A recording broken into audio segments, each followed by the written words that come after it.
If you struggle with shyness or social anxiety, check out our free No BS training course with actual useful advice you can do from home. None of that just get out there nonsense. The link is in the description below. For now, let's get to today's question.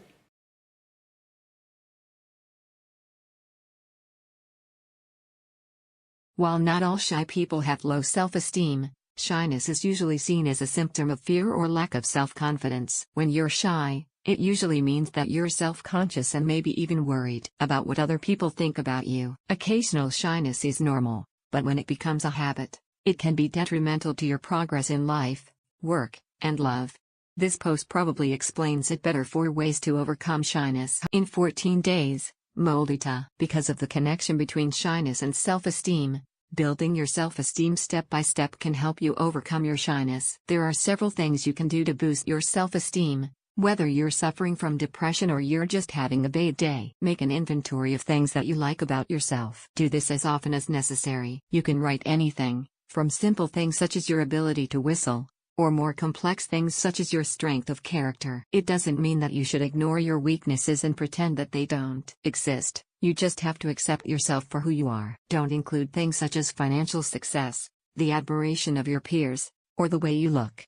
After all, self-esteem is about how you view yourself. These external factors don't matter. When you gauge your strengths, you'll be able to see how unique and valuable you are. Find something that you're good at, and work on it. If you have a talent for cooking, why not work on some new and original dishes? Activities involving art, such as painting and writing, can definitely give your mind a feeling of freedom and accomplishment. Even birdwatching can improve your mood greatly. Whatever your talents are, make sure that you get to practice them once a week, so that your mind will be given a chance to refresh itself after a stressful week of work.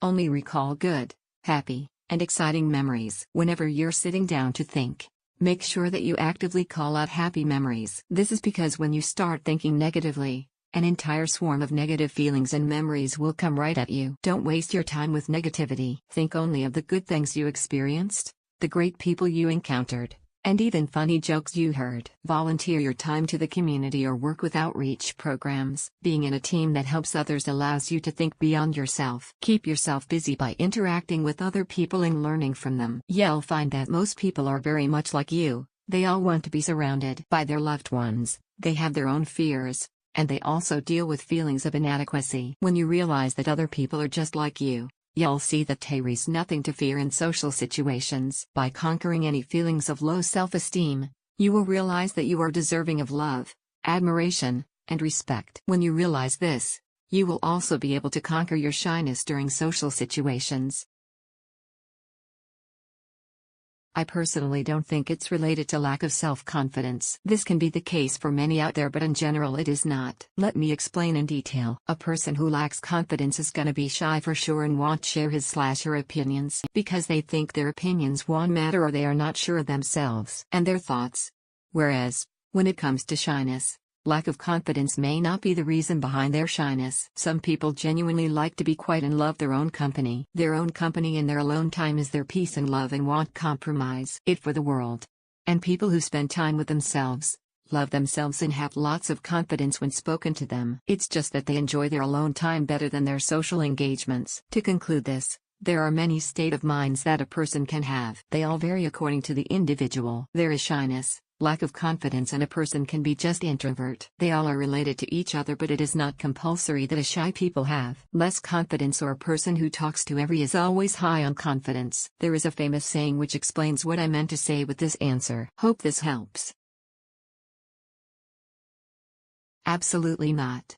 This is a trait that one develops due to many reasons, viz. Genetic, upbringing, environment in which they grow up, relatives and friends circle, etc. According to me, one must learn to accept oneself the way they are, develop skills that are comfortable and match our expectations, never compare with anybody, think positive and perform. When you believe in yourself, self-confidence automatically develops and every failure will strengthen your self-confidence and encourage you to perform better. Thanks for asking this question. Best wishes.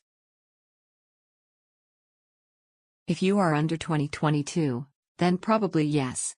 The more you grow, the more you try, the more assertive you become. If shyness persists after this age, Roughly speaking, then I bet it's an ego issue. You seek validation and assume everything revolves around you. With that said, we should observe the nuances. Are you shy when in the company of the ones you love? Are you shy when you're alone? Are you shy when meeting new people? Are you shy when talking to strangers? Are you shy when in public in general?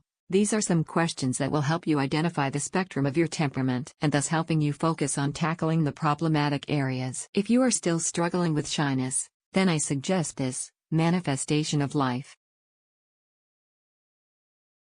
No, shyness is not linked to self-confidence. Shyness is linked to being an introvert. Western culture is biased towards extroversion. India is biased towards introversion. Both attitudes are a natural part of life. It's important for you to become more friendly with who you are, and to recognize the Western bias toward extroversion. You can thank the introverts of the world for all the major scientific discoveries, including all of modern technology that makes it possible for us to communicate. Extroverts' attention goes out into the world. Introverts' attention goes inward. Many of the great scholars of the world are introverts, including poets and artists. Enjoy who you are, for your question implies you have been too influenced by the Western extroverted bias. Best wishes.